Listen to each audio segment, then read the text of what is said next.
Nandamuri fans లేదా తెలుగుదేశం లేదు.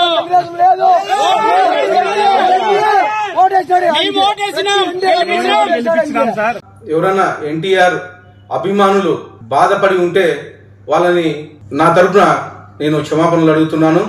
దేనికంటే ఈ వీడియో నాకు సంబంధించి కాదు, నా పేరు ప్రస్తావించారు కాబట్టి నేను ఈ క్షమాపణగా కోరడం జరుగుతుందని చెప్పేసి తెలియజేసుకుంటాను. Hello guys, welcome back to Shubha vibes. Anantapur shake అయిపోతుంది, బ్లడ్ బాయిల్ అయిపోతుంది. ఎన్టీఆర్ ఫ్యాన్స్ చేస్తున్న విధ్వంసానికి అసలు ఇంకా హిందూపూర్ నుంచి కదిరి దాకా లారీలు వేసుకొని మరీ బయలుదేరిపోయే రేంజ్ లో ఉందన్నమాట. అలా ఒక్క హాట్ టాపిక్ గా మారిపోయింది ఇప్పుడు అనంతపూర్ అనేది. ఎస్, ప్రసాద్ దగ్గుపాటి ఇతనైతే ex MLA are MLA. So మొత్తానికైతే అనంతపూర్కి సో ఈ ఎమ్మెల్యే అనే వ్యక్తిని షేక్ చేసి పారేశారు భయ్య. సో ఎన్టీఆర్ జోలికి వస్తే ఈలే ఆయిలే ఎమ్మెల్యే ఏలే. సో మొత్తానికి ఇచ్చి పడేసేదే తగ్గేదే లే అనేలాగా ఉంటది అక్కడ సిచ్యువేషన్. ఏది ప్లేస్ ఇది? రాయలసీమ సీడెడ్. సో మామూలుగా ఎక్కడ పెట్టుకున్నా పర్లేదు, కానీ సీడెడ్ లో ఎన్టీఆర్ ఫ్యాన్స్ జోలికి రావాలంటే ఒక్కటికి 2 సార్లు చెక్ చేసుకుని మరి పెట్టుకోవాలమ్మా అనే సినిమా డైలాగ్ గుర్తు రావాల్సిందే. ఎస్, అలా ఉంటది ఇక్కడ హంగామా. ఇంకా పాయింట్కి వచ్చేస్తే ఎక్కువ సోచు చెప్పుకుండా ఇతను మాట్లాడితే చాలా పెద్ద బూతే మాట్లాడబోయ్యా. సో ఆ కాల్ రికార్డ్ అయితే రిలీజ్ అయిపోయింది. ఎల్కే అంటే ఇంకా మాట చెప్పకూడదు, బాగుండదు, మరి యూట్యూబ్ ఓడు మనకేమైనా స్టాంప్ వేయచ్చు. సో అలాంటి మాటలు తిట్టాడు అనమాట. సో ఎన్టీఆర్ గారిని అస్సలు నేను థియేటర్లో సినిమాని ఆడనివ్వం. ఎవరిని పెట్టి ఆడిస్తారా? ఎవరిని పెట్టి అసలు మీరు తీసుకున్న పర్మిషన్ మేము చెప్పామా? అసలు ఈ థియేటర్లో ఊర్వశి థియేటర్ ఇవన్నీ బ్యాన్, అంతే, ఆడనివ్వం, ఏం చేసుకుంటారో చేసుకోండి అని ఒక కాల్ రికార్డులో ఒక అభిమాని దగ్గర, అంటే ఒక ఎవరైతే షోలు వేస్తారో అతని దగ్గర మాట్లాడడం జరిగింది అనమాట. ఇంకా అంతే, ఏముంది, అలా ఎలా అసలు లీక్ అయిపోయిందో తెలియదు, లీక్ అయిపోయింది, వీడియో వైరల్ అయిపోయింది. ఇంకా ఎన్టీఆర్ ఫ్యాన్స్కి ఇంక మామూలు షేక్ అయిపోయింది.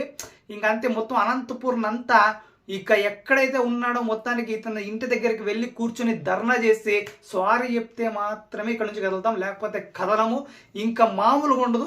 ఇంకా ఎక్కువ మంది ఫ్యాన్స్ గ్యాదర్ అయ్యే అవకాశం ఉంది. సో అంతలోపే అతను వచ్చి క్షమాపణ చెప్తే మా ఎన్టీఆర్కి పర్వాలేదు, లేకపోతే మేము ఇంకా ఆగము అనేసి కూర్చొని చాలాసేపు ధర్నా చేయడం జరిగింది. ఇక దెబ్బకి ఇంకా మనోడు నెక్స్ట్ గేమ్ స్టార్ట్ చేశాడు అనమాట.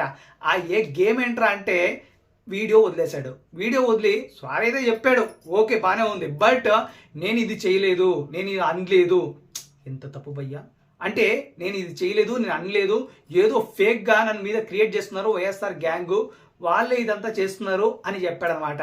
సో నువ్వు అన్నావని క్లియర్ కట్గా మనకు అర్థమైపోతుంది ప్రసాద్ దగ్గుబాటి గారు. సో మొత్తానికైతే మీరు మళ్ళా కొట్టుకోవాల్సిన అవసరం లేదు, మరి నేను చేయలేదు అని. సో అస్సలు మీరు ఆయన్ని అనడానికి లేదు. సో మీరు కూడా ఒక మంచి పొజిషన్లో ఉన్నారు. సో ఆ పొజిషన్ని మీరు చెడగొట్టుకోకూడదు ఇలాంటి వాటిలో దిగి. సో ఇంకా మొత్తానికైతే ఎన్టీఆర్ ఫ్యాన్స్ ఇచ్చిన వార్నింగ్కి ఆయన అయితే మొత్తాన్ని దిగొచ్చి సారీ చెప్పడం జరిగింది. సో ఇంతటితో ఆగుతారా లేకపోతే మళ్ళా షురూ అవుతుందా అనేది ఇంకా మనకి క్లారిటీ లేదు. బట్ ఇంతవరకు అయితే సాటిస్ఫై అయితే అయ్యారు ఫ్యాన్స్ అయితే, ఓకే జాగ్రత్త అని చెప్పి మంచిగా వార్నింగ్ ఇచ్చారు అనమాట. సో ఇది భయ సంగతి అయితే. సో ఎందుకు మళ్ళీ రాజకీయాల్లో ఎన్టీఆర్ లేడు, మళ్ళీ ఎందుకు పిలిచి మరి పీకి మరి తిట్టించుకోవడం కొట్టించుకోవడం ఫ్యాన్స్తో? సో అవసరమా? అందులో సీడెడ్ అనంతపురం లాంటి డిస్టిక్లో వద్దామా? అస్సలు ఎన్టీఆర్ జోలికి అలాంటి ప్లేస్లో వెళ్ళకూడదు అనమాట. సో మొత్తానికి ఇది అయ్యా సంగతి అయితే. సో మన వాళ్ళు మామూలు కామన్ మ్యాన్స్నే కాదు, ఎంత పెద్ద పొలిటీషియన్ అయినా ఎన్టీఆర్ జోలికి వస్తే మాత్రం అస్సలు వదిలేదు మాత్రం లేదు, ఆ రేంజ్లో ఉన్నారు మళ్ళీ. సో మొత్తానికి మీకేమనిపించింది ఈ సంఘటన? తప్పకుండా మన కంట్రోల్లో తెలియజేసి అండ్ సబ్స్క్రైబ్ చేసుకొని గంట కొట్టి అలా చెక్